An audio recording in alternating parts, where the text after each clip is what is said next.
Muy buenas noches, amigas y amigos. Doctor David Kerstenovich, presidente de la Academia Nacional de Medicina de México, muchísimas gracias por su invitación. Doctor Juan Ramón de la Fuente, expresidente y académico honorario de la Academia Nacional de Medicina. Doctor Adolfo Martínez Palomo, expresidente de la Academia Nacional. Doctor Pelayo Vilar, doctor Emilio García Procel, doctor Enrique Ruelas, expresidentes de la Academia, los dos primeros, el último vicepresidente de la Academia Nacional de Medicina, distinguidos integrantes de la Academia Nacional de Medicina de México y distinguidos integrantes del Presidium, distinguidos invitados especiales, amigas y amigos.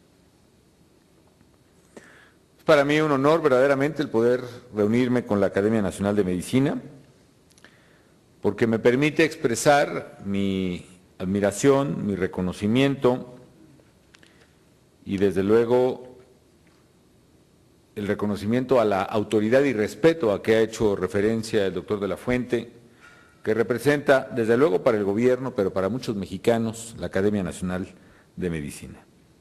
Quiero felicitar a su nuevo cuerpo directivo, que ha entrado en funciones para el bienio 2011-2012 y sé que su gestión, encabezada por el doctor Kerstenovich, va a acrecentar el gran legado de esta noble institución.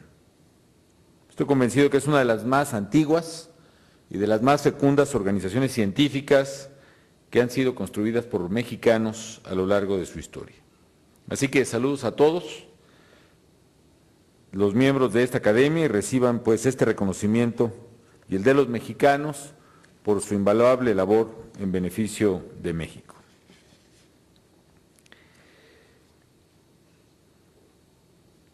En mi familia ha habido siempre una gran cercanía con los médicos, un hermano, varios tíos, hermanos de mi padre, hermanos de mi madre. Yo creo que por eso mi mamá, cuando yo era niño, me dijo que yo iba a ser médico. Ahí sí, francamente, se equivocó. Pero sí, aprendí desde pequeño un enorme respeto por la medicina y en particular por la academia, que se refleja no solo en sus antecedentes verdaderamente históricos en más de un sentido, una academia fundada en 1864, hace casi siglo y medio, que ha sido un espacio esencial para el desarrollo de la medicina mexicana, sino también una institución preocupada por redoblar el compromiso humanista de los médicos, sino también por lo que hoy hemos escuchado todos aquí, siempre una preocupación, una propuesta, una idea, un ejercicio científico que honra precisamente esta Academia Nacional de Medicina. Sabemos también que en el siglo XIX, durante la intervención francesa, sus miembros lucharon decididamente contra la fiebre amarilla. A principios del 20, su participación fue fundamental contra el combate de la fiebre española. Ya se ha mencionado aquí estos y muchos otros eventos trascendentales para la salud de los mexicanos, en los cuales la Academia Nacional ha jugado un papel verdaderamente relevante. En las filas de esta institución han militado grandes médicos de México. Así pues, constituye, junto con la Escuela de Ciencias Médicas, fundada en 1833, uno de los pilares más importantes de la ciencia en nuestro país. Recojo desde luego con muchísimo interés varias de las reflexiones, de las propuestas, de los señalamientos que se han hecho aquí, porque me parecen medulares para el país. Desde luego analizaré con suma atención todos y cada uno de ellos y en todo caso comparto con ustedes mis primeras impresiones, mis reflexiones iniciales sobre algunas de ellas. Por ejemplo, estoy totalmente de acuerdo y me parece que es un imperativo hacerlo, el que regulemos la publicidad de los llamados productos milagro para que efectivamente la información que se pone a disposición del público de manera masiva responda nada más y nada menos que a una información que tenga un sustento científico, porque efectivamente se puede tener el derecho de engañar o de afirmar o de decir, pero con la salud pienso que no se debe de jugar. De manera tal, doctor, que por supuesto me parece muy importante que nos apliquemos verdaderamente a, en todo caso, evitar o resolver cualquier vacío legal que haya impedido hasta ahora el que se regule precisamente esta publicidad terriblemente peligrosa por sus efectos para la salud de la población. También a mí me llamó, imaginen ustedes, poderosamente como presidente de la República, las variaciones entre la población estimada de México y lo que el censo finalmente arrojó en el censo de 2010. Ciertamente que para un presidente de la República de repente aparezcan varios millones más de mexicanos a los cuales procurarles pues empleo o servicios de salud y otras razones, pues evidentemente es una materia de preocupación. Me recuerda aquel viejo refrán mexicano de que éramos 10 y parió la abuela, ¿no?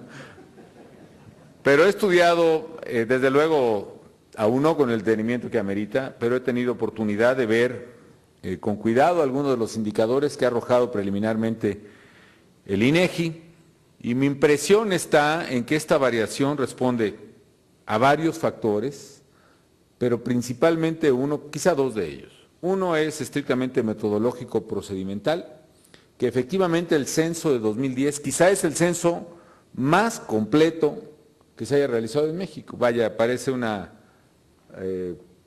tautológico, pero la verdad es que no es solo que estemos en una época mucho más avanzada de evolución de la tecnología, de la informática, de la propia estadística. Imaginen ustedes lo que supone el censo de 2000 siquiera, o el de 1990, contra el de 2010, ya con la aparición plena de Internet, de aparatos portátiles que el censador, por ejemplo, puede tener en su mano para transmitir en línea los datos en lugar de llenar formularios y cuestionarios como se hacía antes. En fin, hay una variación procedimental que permitió una cobertura más amplia, más precisa y que arrojó finalmente una variación que puede derivar, todavía no podemos expresar cuánto, pero puede implicar una variación respecto de lo estimado. Y el otro dato sí muy importante que vale la pena explorar a fondo, coincido con ello, es precisamente la variación que hubo en la migración estimada de México a Estados Unidos. Sí hay un cambio ahí importante, por diversas variables. Puede ser el que es decir, hubo menos migración que la esperada hacia Estados Unidos. ¿Por qué razón? Puede ser muchas, insisto, porque quizá las medidas fueron más restrictivas para el ingreso a la Unión Americana, porque hubo un efecto inhibitorio sobre la población de esas medidas. También la propia recesión económica internacional, que tuvo su epicentro precisamente en la economía americana, pudo haber tenido un efecto inhibitorio en la migración, o también, yo creo que a veces es posible encontrar que hay razones positivas, no digo que lo sean todas, pero también se vale pensar bien, pienso.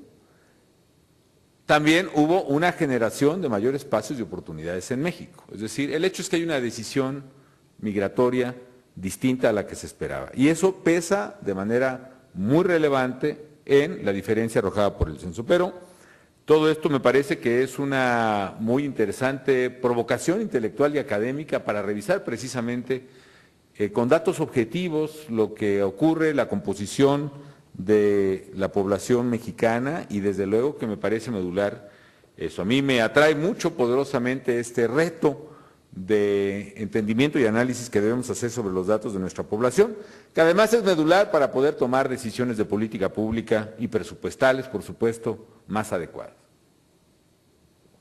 De otros temas, algunos que para mí son particularmente relevantes, por ejemplo, es música para mis oídos oír los impactos, por ejemplo, en la salud del cambio climático, que efectivamente los hay. Los impactos que ha habido en México, por ejemplo, para la salud, el hecho de las personas, más de 30 que fallecieron en Chihuahua, por ejemplo, a consecuencia de las bajas temperaturas, por un frente frío que llevó a lugares del país a temperaturas inéditas, de 20 bajo cero, por ejemplo, y que afectó a una población que no estaba quizá preparada para ello. Es un efecto clarísimo en la salud, o en la economía o en la alimentación, lo que está ocurriendo ahora mismo en Sinaloa, por ejemplo, y que está convocando toda la atención del gobierno federal para poder ayudar a los sinaloenses, y desde aquí mandamos un saludo solidario a esa población. o lo que ha ocurrido con la población devastada por inundaciones, derrumbes, todo como consecuencia, insisto, del cambio climático, la propia afectación en la salud, en enfermedades respiratorias, en fin, hay muchas cosas que precisamente tienen un impacto derivado de estos fenómenos.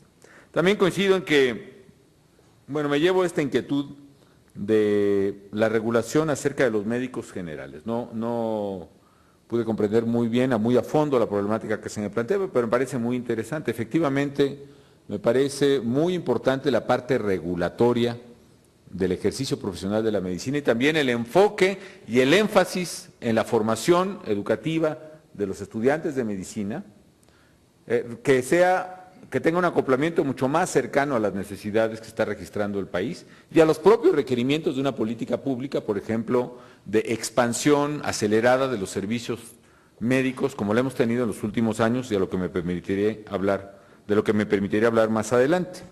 Yo sí debo confesar que soy más bien reticente, por naturaleza quizá, a que el Estado, por ejemplo, regule el número obligado de una u otra especialidad. Creo que lo que debemos encontrar son mecanismos transparentes de información para tomar las decisiones, desde lo que debe saber un aspirante a estudiar medicina respecto incluso del mercado potencial de trabajo y los ingresos, hasta también en las políticas públicas, los cálculos que tienen que ver con el potencial de pacientes que tendrá que atender, por ejemplo, un país en concreto. Me queda muy claro, a juzgar, por ejemplo, por el comportamiento demográfico de México y en general del mundo, los cambios en nuestra pirámide poblacional y el perfil epidemiológico, que tendremos que tener muchísimo más geriatras, por ejemplo, muchísimo más que los que tenemos ahora, pero de ahí a regular desde el Estado precisamente su número, quizá pueda ser más complicado.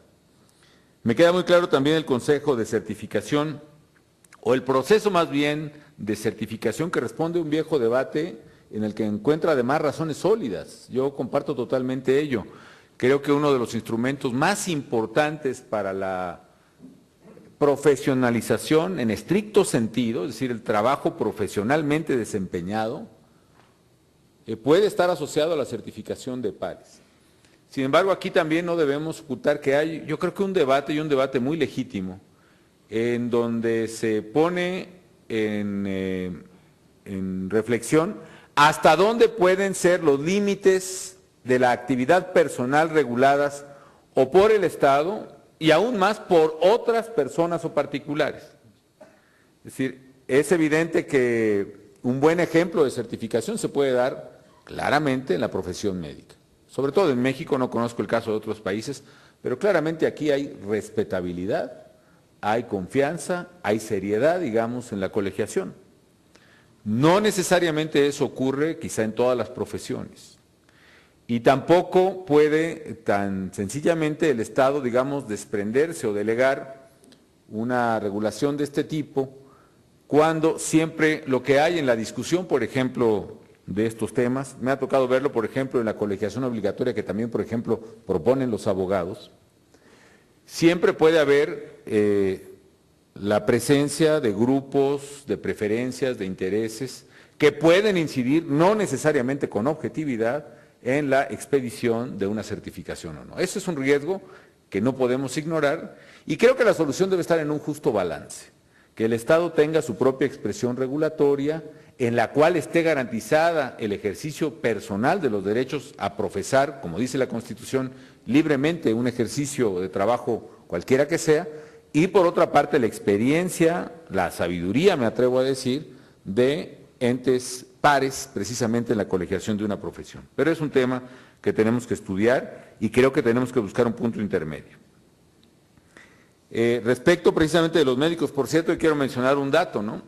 Uno de los problemas acerca de los médicos en los servicios públicos que encontré al entrar a la presidencia es de muchos médicos, ya no digamos enfermeras, por cierto, muchos médicos que ejercen su profesión en hospitales y clínicas del sistema de salud descentralizado, ahora bien dicho, y que no tenían plaza durante meses y durante años. De hecho, tan solo hemos regularizado, es decir, le hemos dado base a médicos, ¿a qué será? Pues unos 16,000 médicos en 4 años. sin considerar los médicos que han entrado a prestar sus servicios, por miles también, o decenas de miles, con la ampliación de los servicios de salud, tanto en el Seguro Social como en el ISSSTE y sobre todo en el Seguro Popular. Finalmente, bueno, ya he hablado del tema del perfil ideológico y epidemiológico, la investigación. Fui testigo de esta vacuna de la cocaína que el doctor Martínez Palomo estaba tratando, testigo presencial de cómo tres ratones de laboratorio son inoculados precisamente, dos de ellos con cocaína, y finalmente uno se inocula con esta vacuna que se está desarrollando en México, algo que debemos apreciar de la ciencia médica mexicana, y el impacto de una dosis de cocaína alta pues tiene muchas manifestaciones. Una de ellas es el paro cardíaco que provoca en el animal y los efectos circulatorios de este producto, y cosa que ocurre en el animal que recibe precisamente, el que no recibe la dosis de cocaína, el que no recibe la dosis de la vacuna, y que sí se inhibe el paro respiratorio y los efectos vasculares en el animal que sí recibe esta vacuna, cosa que es pues un avance enorme y que abre un potencial verdaderamente muy relevante. En eso no puedo coincidir más con la importancia de que impulsemos la investigación en el país. No conozco exactamente, y me gustaría desde luego conocer, y estoy en la mejor disposición de analizarlo, tendencias o impulsos a restringir presupuestalmente estas áreas, pero la verdad, amigas y amigos, se los digo con toda honestidad, sin falsas pretensiones de modestia tampoco, de que en esta administración el presupuesto del sector salud yo creo que ha crecido pues más que ninguna otra administración. Cuando yo entré, el presupuesto del sector salud eran 82,000 millones de pesos, y ahora el presupuesto es de 162,000 millones de pesos, el doble prácticamente. Y no conozco los datos en materia de investigación, pero con mucho gusto los pondré a disposición de la academia, pero lo que sí sé es que por lo menos le hemos dado, pues entre plaza o lugar o ingreso como investigador, a más de 200 investigadores en el ámbito médico, que también, a mi entender, es una cifra muy importante en términos relativos, desde luego, no es a lo que necesita el país, pero en términos relativos a lo que había en México. Finalmente, amigos, quiero ahondar un poco sobre las cosas que hemos hecho en estos un poco más de 4 años, porque me parece muy relevantes tenerlas presentes ante un foro tan acreditado como es este pleno de la Academia Nacional de Medicina. Me parece que uno de los mayores énfasis que ha puesto el gobierno federal en esta administración es precisamente en la salud. Y no por otra cosa, sino que siempre he considerado, siguiendo una vieja sabiduría popular, que la salud es lo primero. Vaya, si un gobernante tuviera que escoger una sola cosa a preservar de sus gobernados, es precisamente la salud. Sí, hay muchos valores, la educación, el trabajo, la seguridad misma, pero primero que nada la salud, porque es verdaderamente el elemento determinante de existencia de las personas. En la última década, porque como bien se dijo aquí, es un esfuerzo continuo que se va trasladando de administraciones tras administraciones. Por ejemplo, en el año 2000 había 45 millones de mexicanos que tenían algún tipo de esquema de seguridad social, algún tipo de esquema de protección de salud. Hoy, en el 2011, el número pasó de 45 a 93 millones de mexicanos, que ya gozan con un esquema de protección de salud, y aún con el incremento no previsto en los datos censales, yo espero que alcancemos la meta que nos hemos propuesto de la cobertura universal. Con todo y la controversia, muy enriquecedora por cierto, que suscita el Seguro Popular, este ha sido un factor clave sin duda alguna. Creado hace 6 años, 7 años que se puso en práctica, esto ha venido a complementar poderosamente la labor del Seguro Social, del ISSSTE y de otras instituciones de salud. En 4 años también el Seguro Popular pasó de un presupuesto de 16,000 millones a 86,000 millones de pesos. Es decir, más de 5 veces. Es decir, uno de los avances pues, más importantes que se han tenido en esta materia. Y eso ha permitido precisamente de 16,000 a 68,000 millones de pesos que en estos 4 años la cifra de asegurados en este mecanismo haya pasado de 15 millones de mexicanos a 48 millones de mexicanos. Esto ha sido posible a través de varias medidas. Primero, obviamente, el reforzamiento del seguro popular, presupuestalmente. Segundo, el programa de seguro médico para una nueva generación, es decir, la política de que todo niña o todo niño que nace en México, desde el 1 de diciembre de 2006, tiene acceso a un sistema de seguridad social, él y su familia, lo cual ha permitido expandir y cortar generacionalmente, o impulsar más bien generacionalmente, la universalización de los servicios. El programa también de embarazo saludable, que busca además reducir la mortalidad materna, que ha atendido a 1.400.000 mujeres, a las que ha apoyado en su embarazo, parto, puerperio. Un programa especial que obliga a todas las instituciones de salud a atender cualquier emergencia ginecobstétrica. Y, bueno, otras medidas como el esfuerzo en remodelación de clínicas y hospitales. Yo me gusta contar esta anécdota. Cuando estábamos planeando los festejos del Bicentenario de la Independencia y el Centenario de la Revolución, bueno, pues a querer o no uno se fija y bueno, ¿qué fue lo que se hizo hace 100 años también? Y fue muy célebre que Porfirio Díaz, presidente de la República, para celebrar el centenario, pues inauguró un gran hospital, el Hospital Psiquiátrico, ya hoy derruido, por cierto, que está ahí en la unidad, bueno, que estaba donde está ahora la unidad Plateros, que se llamaba la Castañeda, no me tocó pasar por ahí. Pero dijimos, bueno, vamos a hacer hospitales, un hospital emblemático. Sí, empezamos con el centenario de allá en Morelos, en Emiliano Zapata, el municipio, que tenía además como 25 años de empezado a construir, ahí se había abandonado, lo construimos. Y fuimos al Bicentenario, que iniciamos desde cero en Tultitlán, del ISSSTE, y que se había prometido hace mucho tiempo. Y hicimos este gran hospital en Villacuapa del Seguro Social, y así empezamos. Sí. Pero resulta que, bueno, empezaron a aparecer hospitales centenarios y bicentenarios por todas partes, en Ciudad Victoria y en Chiapas y en Veracruz, etcétera. Y dijimos, bueno, pues ya no es tan simbólico un hospital, vamos a hacer varios hospitales. Y total nos propusimos hacer en el año 2010, que hubiera 2010 clínicas u hospitales nuevos o remodelados.